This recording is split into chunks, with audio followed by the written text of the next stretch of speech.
the Roman Empire and the Persian Empire is equivalent to is equivalent to Eskimos taking over Russia and America. I believe it's miraculous, if anything, that this happened. I don't think it's unjustifiable. I think actually, Jordan Peterson, to be then completely why honest did with it you, stop at Europe's borders, so to speak? If it was a well, miraculous expansion, yeah, it stopped out because of it wasn't successful there. It wasn't. It stopped where it couldn't go further. You know what's more dangerous than terrorists who blow things up in Europe? It's those who disguise their radicalism and jihadism under this facade of debate and freedom and democracy, like Mr. Mohammed Hijab, as he discusses the history of the Islamic conquest with Dr. Jordan Peterson. Take a look. it presents us with a problem, doesn't it? I mean, it presents everyone with a problem. And the problem is, well, for example, the problem is reconciling the idea of turning the other cheek with the idea of a just war, a defensive war, or an expansive war for that matter.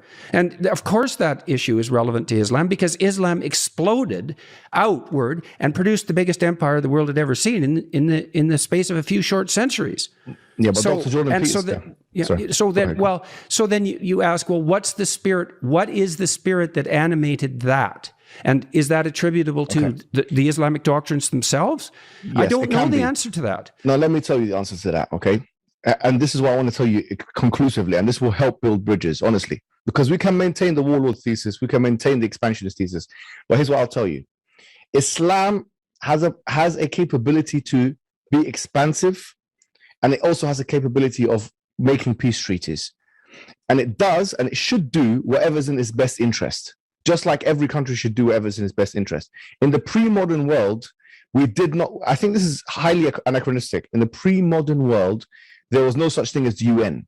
It was a realist international relations framework whereby everybody was fighting everyone. The Roman Empire didn't care about it didn't care about you, quite frankly. It was expanding itself. The Persian Empire was expanding itself. And the Arabian Peninsula was in between both. And so it could have either been swallowed by those two other empires, or it could decide to, in fact, we will impose our government on them before they impose it on us. And it decided the former rather than the latter. It decided to expand. And in fact, the Prophet, in his weakest of times, he predicted that would happen. You know, there was one war in particular where they were starving, and it's called Khandaq, and he hit a rock and he said, Futihat Rum, the Roman Empire has been conquered.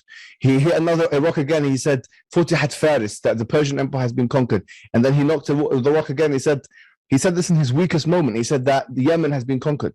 I see that the expansion of the Islamic Empire is a proof for Islam. And you know, it's not just me. Even historians say this. Barnaby Rogerson, he said the fact that Islam spread to the Roman Empire and the Persian Empire is equivalent to is equivalent to Eskimos taking over Russia and America. I believe it's miraculous, if anything, that this happened. I don't think it's unjustifiable. I think actually, Jordan Peterson, to be then completely why honest did with it you, stop at Europe's borders, so to speak? If it was a miraculous expansion, yeah, it stopped out because of it wasn't successful there. It wasn't. It stopped where it couldn't go further. Exactly. It stopped where it couldn't go further. It stopped where it encountered resistance that it couldn't overcome. So that is very relevant today.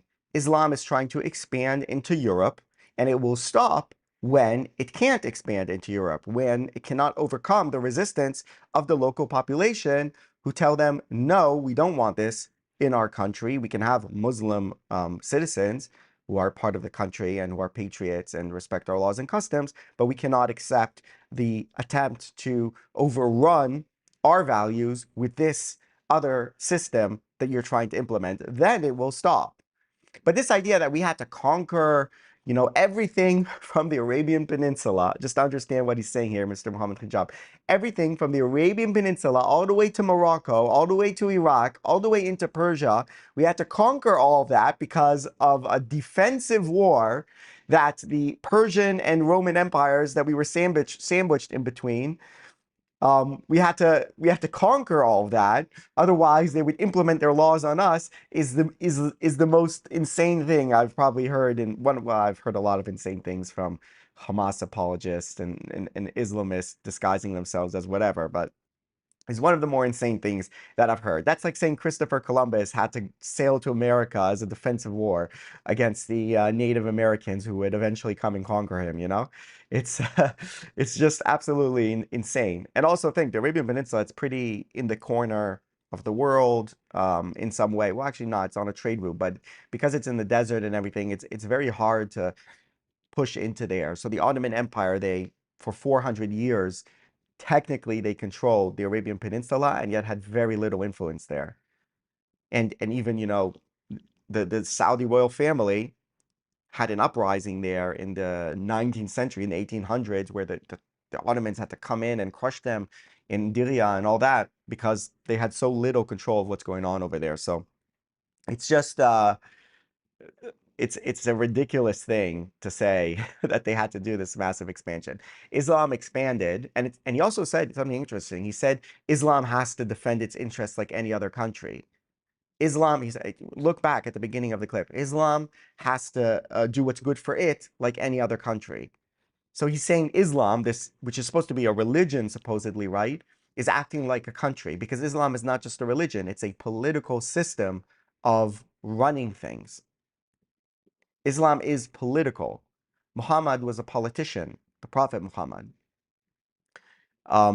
who used the religion also, among other things, to control this political system and later on also to expand and to run things in a certain way. Now, of course, Islam can be very spiritual and identity-based and not only political, and I have to state that, and I'm always, you know, walking this line between I want to criticize what needs to be criticized while not leaving room for those who are good people and everything, and not to drag them into that generalization.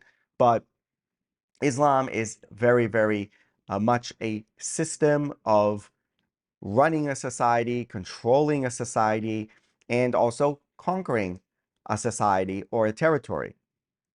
It's very political, very militaristic. And that thing where he says that Islam is like any other country that needs to do what's good for it, where you're saying that like Islam is like Poland or Islam is like Czech Republic or like Slovenia or like Britain, that should tell you a lot, that it defends its members and its movement and itself like a nation. So if Islam does what's good for it, that means that Muslims inside Britain will think about what's good for Islam along with their Islamic brothers in neighboring France or the Netherlands and Germany and maybe even Hamas over what's good for Britain, potentially. Yeah? At least Muhammad Hijab will, for sure. Other Muslims in Britain, I don't know. He will, for sure.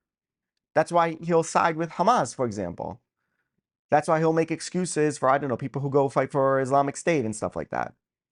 A person like him, he'll do that. So he exposes in that interview the fact that Islam seeks to conquer. It was stopped in Europe because they simply couldn't conquer anymore because they had pushback, and that they will do what's good for the Ummah, the Islamic Ummah, over what's good for the countries that they are in, and that they need to be stopped by forceful patriots in those countries. Otherwise, they will continue to expand. It's there in what he says if you pick a little bit under the surface. Some people are so willing to give people like Muhammad Hijab the benefit of the doubt. But listen carefully to what he says and the implications, and you'll understand that you have a big problem on your hands.